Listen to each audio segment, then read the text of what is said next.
Talking to you about how to sneak past the blue team of your nightmares. So in this talk, what we're going to do is we are going to assume the perfect blue team. What if we are against the imaginary blue team that does everything perfect, but we still want to fish them? How can we do that? Well, before I go into it, I am Wouter Baanst, and I am the founder of Compound C, which is a startup that is still in the early process. I'm still busy with setting everything up. But before starting on my own, I worked as a red team operator at Inviso in Belgium, and I also worked as a penetration tester at EY in the Netherlands. Well, during this talk, we will go across the whole stage of a red team operator and how they set up a phishing campaign. And during each stage, what we need to into account, like what the blue team could detect from us.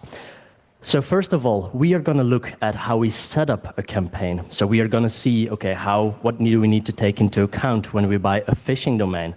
What do we need to take into account when we set up the servers behind it?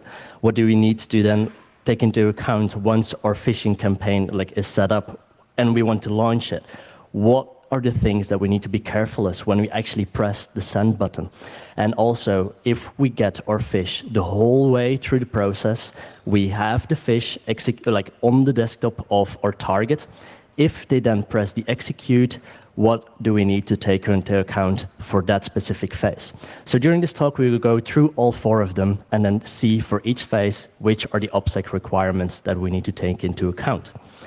Now, this talk is important. We'll be using the purple team approach. So there will be 2 different kind of slides. There will be the red slides, which is like the red teaming, so the offensive side.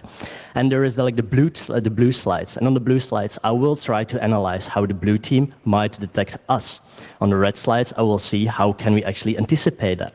So during this whole talk, you will actually see the whole cat and mouse game. It will become very clear on how the cat and mouse game during this play. During this talk also, we have set up something like an imaginary company. It's called blueperfect.net. If you go to the link, you can actually see this site. And blueperfect.net is a seller of crystal clear water, but also has the perfect blue team. And we will try to fish them. All right. So during this whole talk, there will be different domains. These domains are all legit. I have all set them up. They can all be correlated because I made some mistakes in there. And this way, you can also follow along at home. Now, first of all, we have our scenario. We know we want to fish blueperfect.net. But how are we actually going to do that? First, we need our domains, right? Well, as a red teamer, and I need a domain, I want to make it legit. And there are different ways I can do that, different types of attacks. The first one is typo squatting, in which I will try to use the domain, make some small alterations to it, and then so that, for the naked eye, it's almost impossible to see for that person that it's actually a spelling mistake. I will give a quick hint. All of the domains here, listed here, none of them is real. So especially, for example, the blueperfect.net with double R or the first one are the ones that I would not immediately see if I would actually be inspecting the link. Now, a second type is actually the combo squatting. And that is where I will try to make a legit domain by using a random word and then pasting something next to it. For example, water-blueperfect.net or the shop blueperfect.net. I still have full control over that domain. It's my domain, so I can do whatever I want with it. And it looks very legit to the original owner. All right, and then there is also a last one, which is doppelganger domaining. If you have, if Blueperfect, for example, has a Jira site, and in the Jira site they have jira.blueperfect.net, I can actually buy Jira Blueperfect without a dot, and then I still have full access to that domain as well. Now, this is like a first step, but this is already a very important one. We need to be careful of this because defenders can actually detect domains being bought that are very related to their first original domain.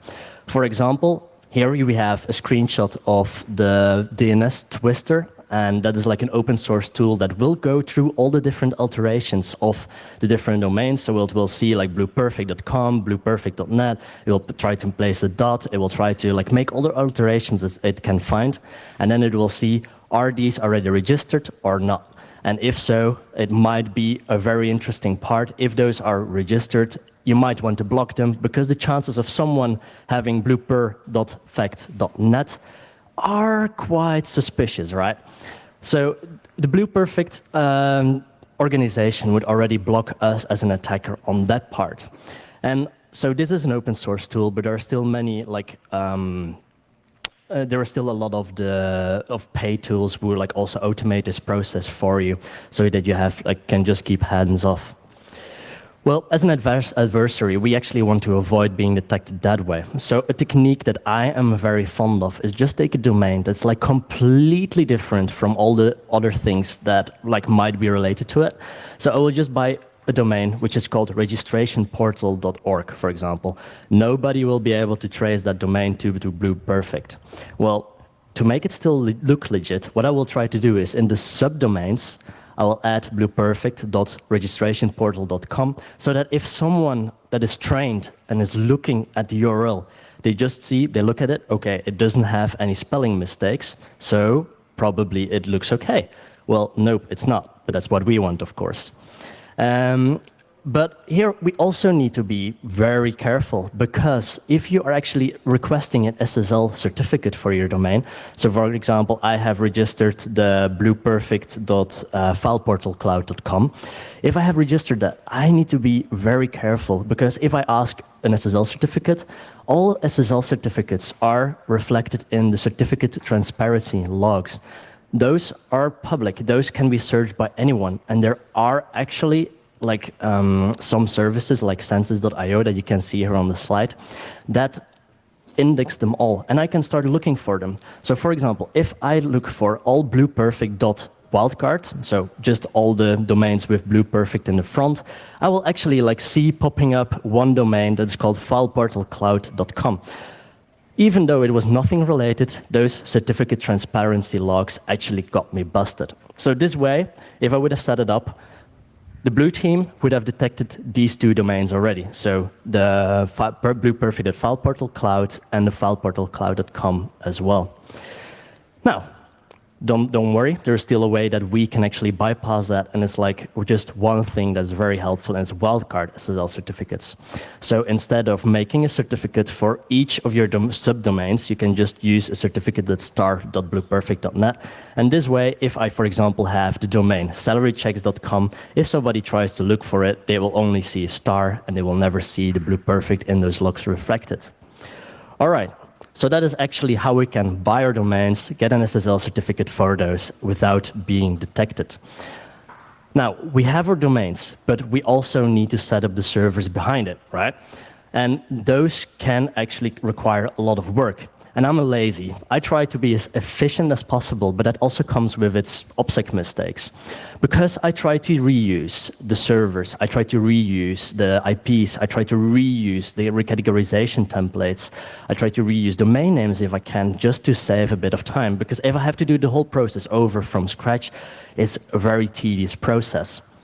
Well, this is actually something that the defenders can capitalize on, because if I use same techniques in the same different parts, that means there is a possible correlation between the two. So defenders can start to correlate between, if I have found one domain, maybe there are other domains connected to it. So they can see, okay, has a domain been pointed to the same IP address? If yes, probably suspicious. Does it have the same HTML hash? Yes, probably suspicious. Image hashes, WIS, there are different kind of ways to actually start correlating them. And one way that defenders really like to do it is they use a functionality of VirusTotal. So VirusTotal Graph is functionality in which you can search for one domain, and then from that domain, it will start to graph out. It will start to correlate to other parts. So what you can see here is, here I typed in this example, fileportalcloud.com, and with this example, it will see all the different nodes. We see two IP addresses popping up. So within this functionality, we can just double-click on the IP addresses, and it will expand from there again. Now, in this graph, if you look carefully, you will also see, instead of only fileportalcloud.com, you will also see one popping up that is wordofficeonline.com, which is like here in the, here in the bottom. So this way, a blue team, if they found one of our domains, could already start burning our whole other campaign, and that's something that we don't want, because all the precious effort that we put into setting things up just got burned in one go. And so this way, if we would have done all the mistakes that I've just said, the perfect blue team would have caught our fileportalcloud.com and would have found our wordofficeonline.com, which was another one of our domains. So we also want to break that, right? So we want to have the balance between being efficient. We don't want to set up everything from scratch, but we also want to do break the correlation between the two. So we can do that in one way. So we can break IP DNS correlations. So I will never use the same IP address for a server, or I will never use the same domain name. That's already one way that I can split those up.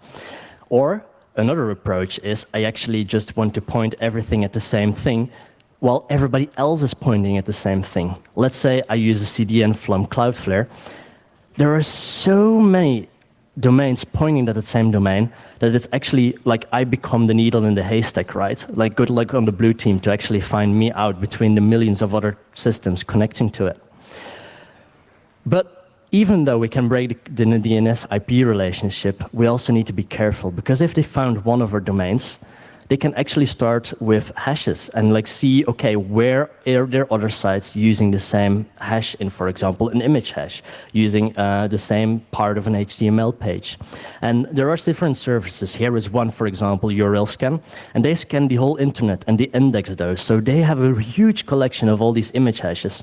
So if you would have one of our images, and you would actually, so this is an image from fileportalcloud.com that I used.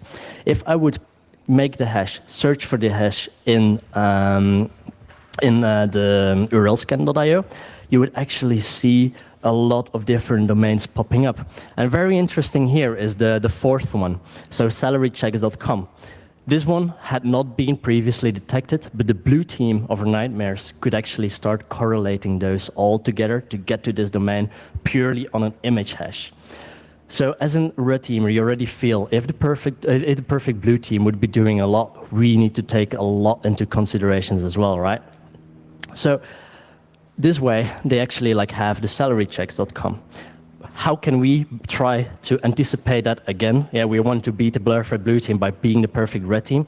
We want to break those hashes. We don't want to be a hash to be found in two domains at the same time. One way for an image that we can do it is if we take the original image, like on top, we can do different alterations. I can just change one pixel, and because of that, the whole hash of the image will be different. So if people would be looking to it, it will be different as well. There are different ways that we can also do it a bit more properly. We can just turn the image around, and because all the pictures have shifted, the image looks completely different again. We can add some noise obfuscation, or we can actually start with colors, different colors, and then we break the complete hash. So every time we set up a server, every time we set up a new landing page, we actually need to make sure that all the hashes are different. And then if we do that, we have an image which is obfuscated. We take our hash, we look for it, you will not find anything anymore. And then we, as a red team, we can actually sleep well at night without being worried of our domain being burned overnight. All right, so we've been through the whole setup, right? So we bought our domain, we have our servers. What's next? We just want to send everything, right? Well, before we actually hit the send button, there are different things that we need to take into account, different ways that we can actually be blocked during our send itself. And one of those ways is reputation-based filtering that they can do.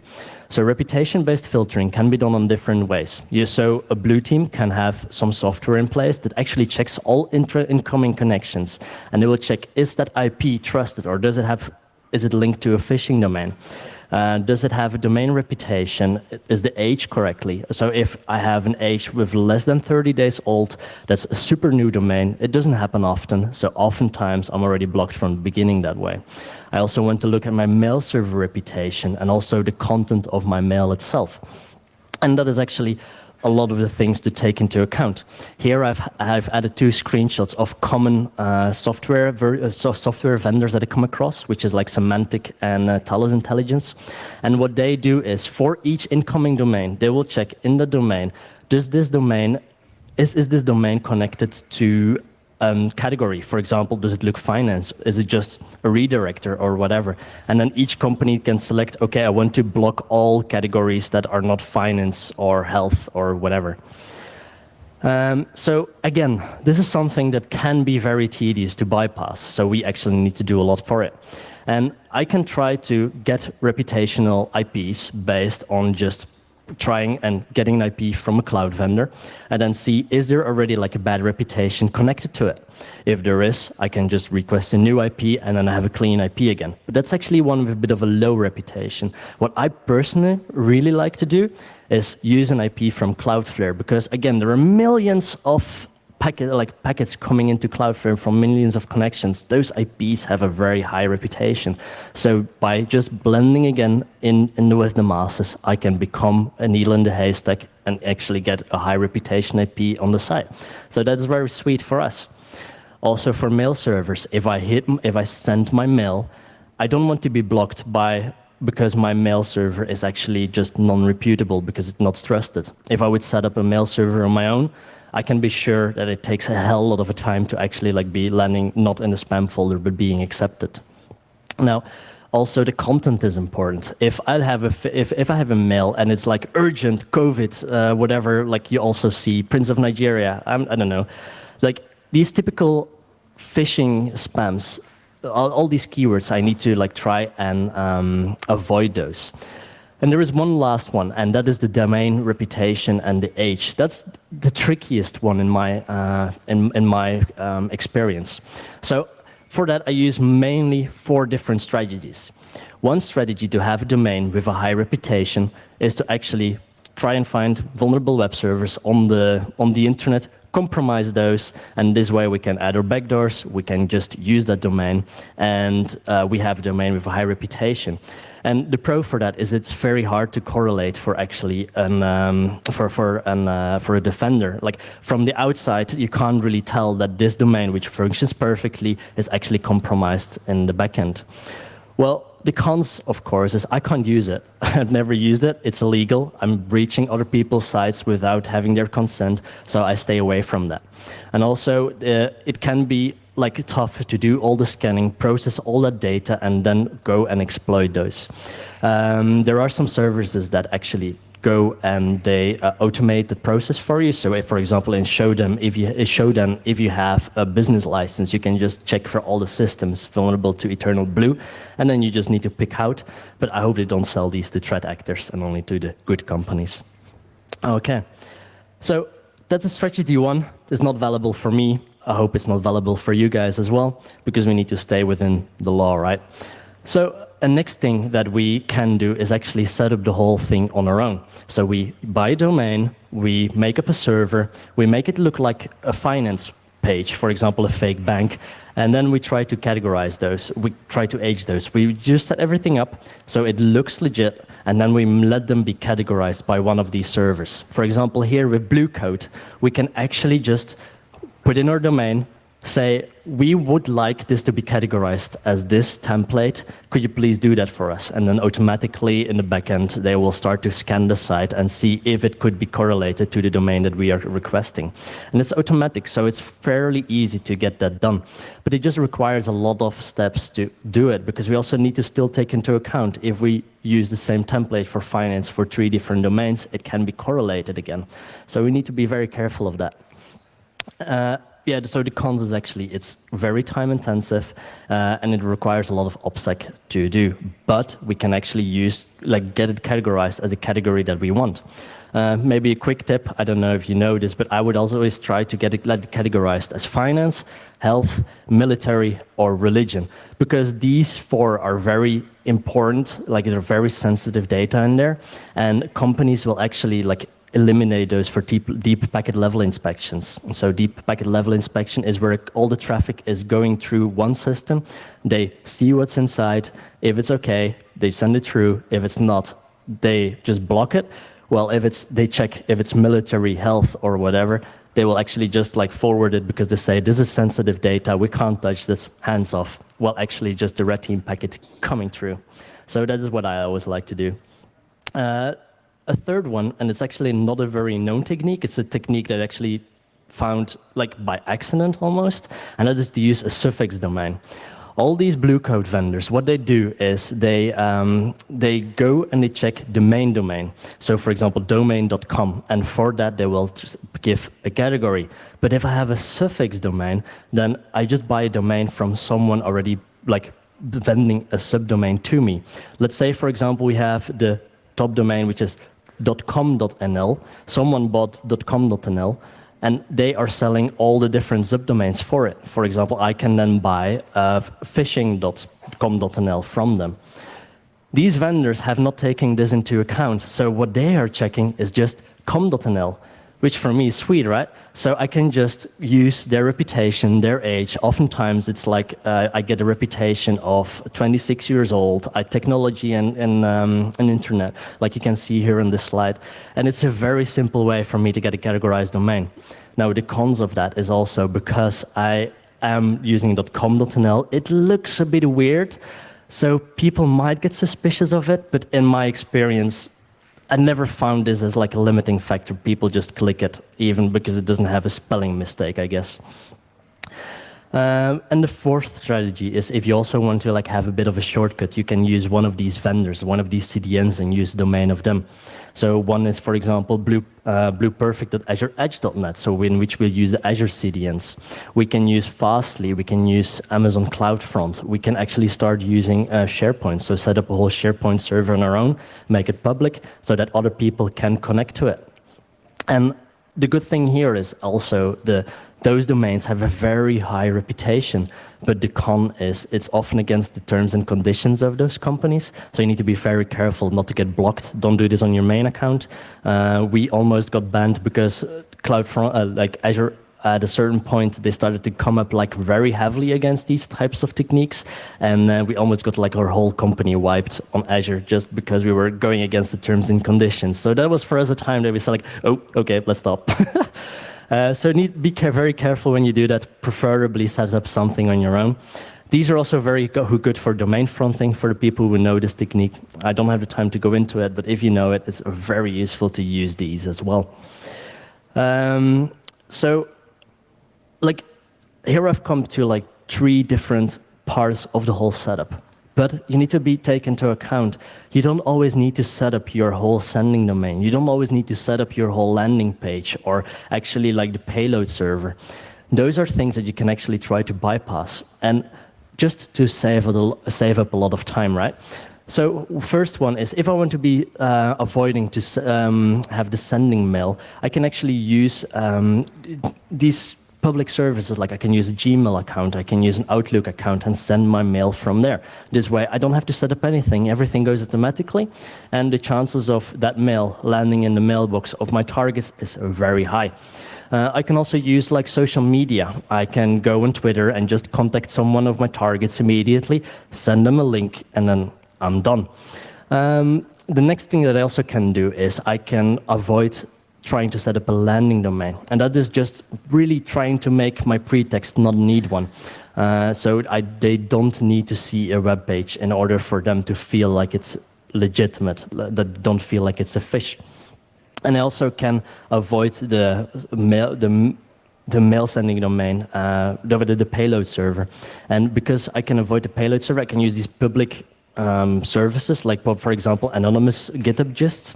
I can just put my payload on there, send someone the link, and this way I did not have to set up any of the domains with the whole categorization part of it. I can just bypass those. Well, this seems like a lot simpler, right?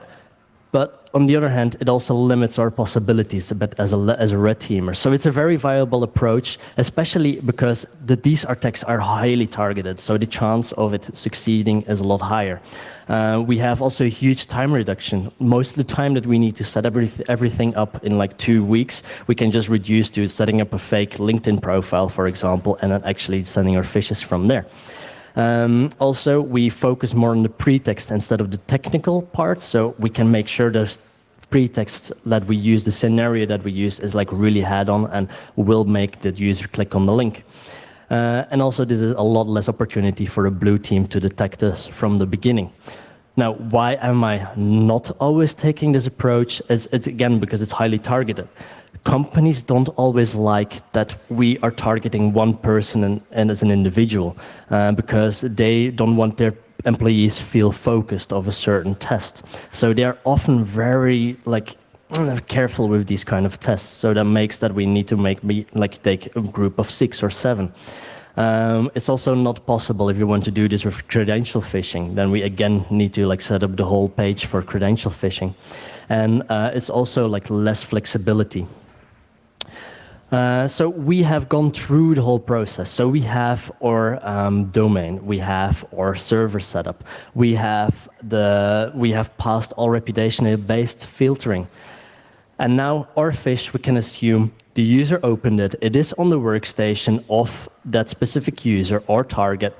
Are there still things? Have we won already? Well, sadly, if we were up against the perfect blue team, we haven't, because they might have a lot of the endpoint hardening measures in place. And these are the 5 most common endpoint hardening that I've seen come across. So the first one is macro execution hardening. This is actually one that I haven't seen a lot. I wish I had seen it more. This would have blocked me so many times, but it's almost never enabled. So the first one is the mark of the web. Mark of the web is only recently becoming by default by Microsoft, so we have to step up our game as a red teamer anyway. But also, maybe good to explain, mark of the web, what does it do? If I download a Word document from the internet, I get it on my computer, all macros in those documents will be blocked by default. They will not be able to execute, whatever the end user is doing. It will not work at all. But I can try to bypass that again. Also, they can try and make only the execution of signed macros available, and that would block us in the whole process. So if we have the mark of the web, we can actually try to bypass that with zip files. So if we put our document in a zip file, the zip file has the mark of the web. We send the zip file over, it is downloaded, has the mark of the web. The user expands it, and because the content itself does not have the mark of the web, we can actually bypass that already. And also with the signed macros, we can just sign the macro with our own certificate. But the problem with that is if we sign it with our own certificate, it's expensive to get our own certificate. We need to put it on our company name. So it immediately gets traceable back to us, and also it is quite extensive. If we have burned one of these certificates, we cannot use it again anymore. So that's actually quite a lot of work into it. So if you are a blue teamer, please try if this works in your company. It will block me almost 100% of the times. So the next thing that we can look at is AppLocker and attack surface reduction. So these are two ways that they can actually avoid the execution of certain payloads. With AppLocker, a blue teamer can, in the configuration, put in some rules. For example, Exis can only execute it from this and this and this location. And the same for DLLs, for scripts, for installer files. So with AppLocker, they can do a lot to block us from the beginning. Well, this AppLocker has, for me, never been really a big issue, because mostly we will just be sending Word documents, and then those Word documents get executed by Word, which is actually allowed, and this way we can get our payload on there. And on the other hand, there are a lot of bypasses for AppLocker. Here, I've added a link as well. This link contains so many bypasses that you just need to choose a couple and then try and see if it works on the company. The con to that, of course, is we don't know exactly what rules are into place in that company, so we're not entirely sure if we send a phish that it will be executed or not. Now, one thing that I am very careful about, and that is attack surface reduction. This is a technique. This is a feature from Microsoft that comes with an E5 license. So if you buy Defender for Endpoint, this comes with it, and it will block a lot of different things from Office applications. So one of the rules that they do is that they will block Office applications from creating child processes. So if I have my Word document and it is trying to spawn a cmd.exe to make a command, it will be blocked automatically by this rule. Now, me as a red teamer, I try to bypass everything. So one of the things that I try to bypass here is just make someone else execute that command. One of the ways is Task Scheduler. I can ask Task Scheduler, can you please do this cmd.exe with this command and execute it for me, please? Another way to do that is with COM objects. So with COM objects, I could make another program actually execute my command that I want to do. So that's already rule 1 bypassed. If I want to go and with the second rule is Office applications that create executable content. So let's say I've got a DLL. I'm planning to do a DLL hijack. With my Word document, I try to get a DLL in a certain place, so it's like executed by another program again. This rule would block me from downloading the URL and writing it on disk. There would be blocked, right? Well, actually, apparently, they are just looking at the extension. So if I write to a .txt file and then rename it .dll, ta-da, I bypassed it. So a lot of these rules are quite simple to bypass, but you need to take them into account because if you don't know, they're quite effective. Also, one important one is that I can't inject into other processes from Office applications. And this is one that is a bit of a troublesome one because if I am contained in my Word document, I try to migrate to other processes just to have more of a stable beacon. And this is one that I can actually try to bypass by using a pipit spoof. And pipit spoofs is where I say, okay, Word Office, so Word is not anymore the parent application, it's actually now explorer.exe.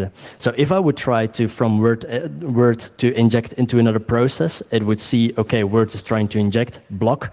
If I say, Word is doing it, but the parent process is actually explorer.exe, then the application service will say, okay, let's go ahead.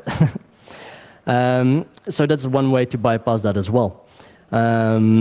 A next rule that I need to be careful of is actually that they block the execution of obfuscated scripts. Obfuscated scripts, this rule, even with heavily obfuscated payloads, I never really had a lot of troubles with it. The rule just doesn't trigger correctly all the time. So it just doesn't trigger correctly all the time. I think that actually, if you have a highly obfuscated payload, you should be more afraid of the antivirus than actually of this rule, because you just pass through it. And another one is that they block you from making Win32 API calls. So that would block you from making the process injections, trying to interact with the system. But this can also be bypassed quite easily, because if I have a Word document and this attack surface reduction sees that Word document is trying to connect to read from the kernel.dll, they will just block it straight away. I can't even open the document. Well, if I try to first copy the kernel.dll to my custom own location and then use that kernel.dll, it is bypassed again. So as you see, these rules can be quite effective, but can also be bypassed quite easily if we just know that we need to take them into account. So these are the most important ones, but if you really want to dive deeper into all the attack surface reductions, I've added a really helpful link in here. It's like a white paper with a lot of the bypasses, and you can just use it, go through it, and you will learn a lot about it. Now, another thing that blue teamers can try to block us is by file filtering. If I have a domain and somebody tries to download an exe, the chances of that being wrong are also quite high, so you want to block that from the beginning. So this way, companies can block the download of exe files, of DLLs, scripts, and it can go on a lot further.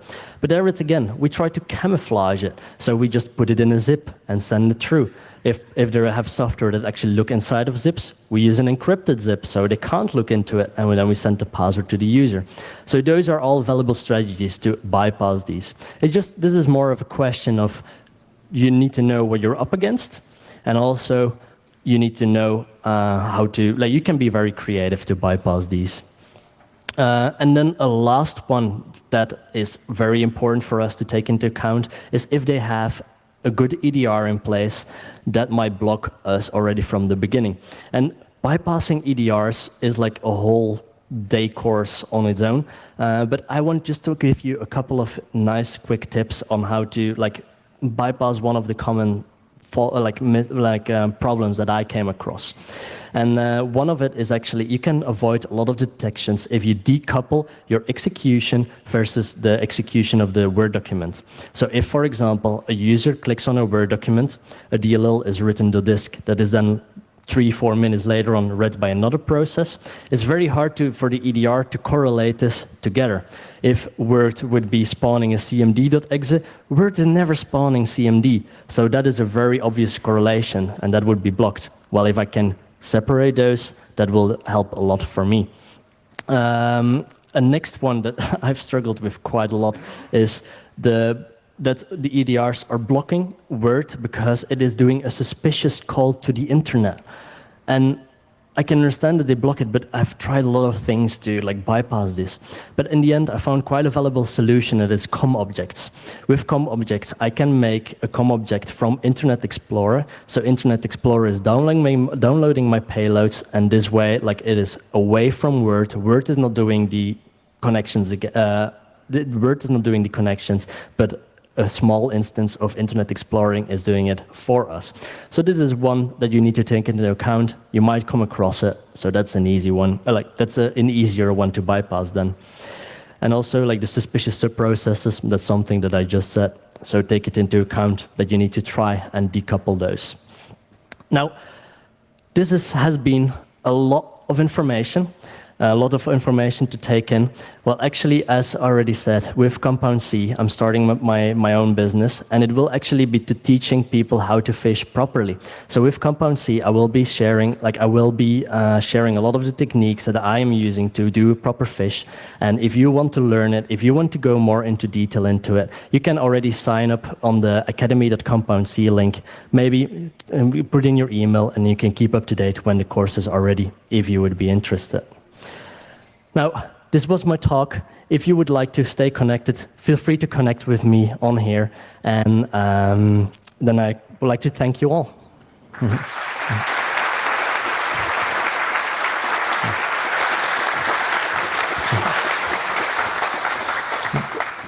Thank you for the amazing talk. We have about 10 minutes left for any questions. If anyone has any questions, you can walk up to the mic stand in the middle of the walkway, and you can ask your questions to us. No one has any questions? I think it was a very clear presentation. Sorry? Oh, yeah. True.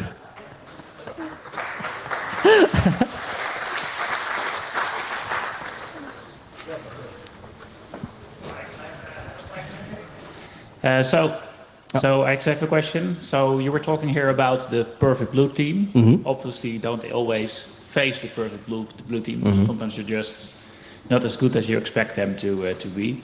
So do you have any tricks or techniques to estimate the capability or the maturity of the blue team and then determine how much time you want to spend in all the techniques that you just showed? Mm-hmm. Because otherwise it's just a waste of time.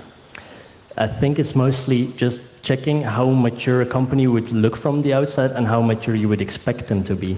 If you, for example, go up against a bank, you would expect them to be quite mature, so you would implement a lot of these strategies. If you're up against just a random company that is like, for example, in biogenetics or something, they don't focus on security. So for them, you can skip a lot of these measures already, but you need to be careful because it's always a balance, right? But then this way we can already make a first estimation, and then also just from experience we know which financial institutions are better than the others, so we can already make our estimation ourselves beforehand. Yeah. That you also, for example, monitor your logs or set up some like honeypot systems to monitor if the blue team is actually taking actions. Is that, in your opinion, worth spending time on? It's honestly, it's something that I haven't done much to like try and detect what the blue team is doing. But it would be definitely very interesting to know when you should like leave one campaign alone and not put more indicators into it. Cool. Thanks a lot. Yes? So you just explained to us how you actually were able to bypass some of the technologies that you already encountered. However, how would you deal with that if you are in a blind environment? How would you discover what technology the company that you are trying to attack is actually using? Do you mean from the external before we launch the fish, or when we're already busy with the fish?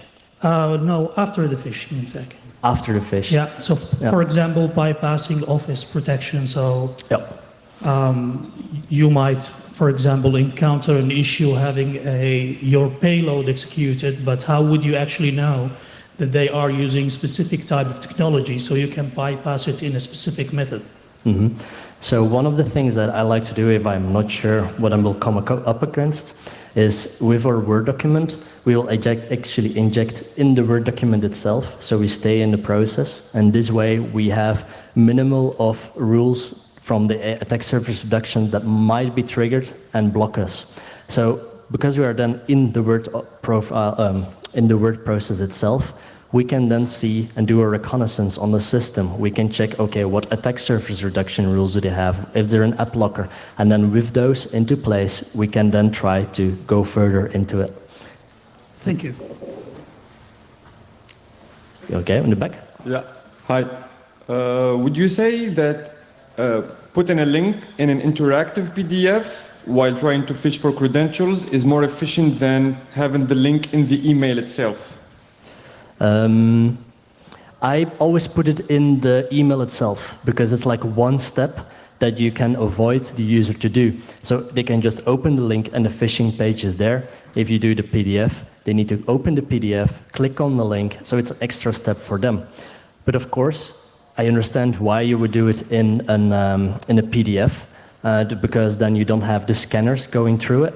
I can say Cloudflare, I love Cloudflare. You can actually use the bot protection from Cloudflare in front of the link, and this way the bot protections cannot, the automatic analysis cannot see what's behind the URL, and this way the user can just click on the link and go, and the bots can't see anything. We're all familiar with the Google Chrome red page, which is suspicious. So do you have some kind of controlled redirection that in case your landing page goes red, that you would change that redirection to another page, which is, let's say, green? Do you mean that if one of my pages is already burned? Well, I think if your domain is already burned, you should stay away from it. Don't try to correlate other domains. Oh, okay. So don't try to correlate other domains to it, because that might just get them burned straight away. What I try to do is just avoid them from being burned from external. So I will use always a domain that looks legit. For example, the same finance template that I used to let it be categorized. And then only, like, for example, the packets that are necessary for the backend, those are forwarded, the rest always see the front. So Google, they use automatic scanners for the internet, and then based on that, they will see if it's suspicious or not. And I will just try to block those scanners from the beginning on, so they don't have a chance of marketing it as suspicious. I see, but my question was about after you launch your campaign, and you've sent already a lot of emails to the employees and everything. Let's say you finished your sending, and then your page burned. Yeah. Well, if it's burned, then I don't have any measures for that. If one of the pages is burned, then it's just useless, and then we should stay away from it. Don't try to make it redirect to another page, for example, because then that other page might be burned as well. Yeah. Okay, thank you. No problem. So with the company you're setting up to teach people to fish with red teaming techniques, have you also considered your platform being used by actual adversaries? To include in the fish, like in the course? Yes, no, that they can use your platform to get to know the techniques to send actual phishing emails at a very high level. It's of course indeed like the very ethical question, right? Yes. Like if I'm putting out all of these techniques, who will actually be able to access them? Will I be teaching more like the bad guys than the good guys? And I'm actually convinced that because we are like limited in what we can do, we should be able to have more information on our side. So with my course, I try to teach more good guys than bad guys, so the balance is tipping more towards the good guys. Yeah. Okay, thank you. But it's indeed a very good question, one that I've been thinking about a lot, like how could I maybe like make a shifting in that, but it's very hard because I would need a background check for everyone then. And there are already like a lot of courses for hacking, and those are also free for everyone. So I just hope with that there are more good guys actually learning it than the bad guys. Okay. Right, so I don't think we have any more questions from the audience. Do we have any questions from online? No, so this is it. Give it up again for Wout for his amazing talk.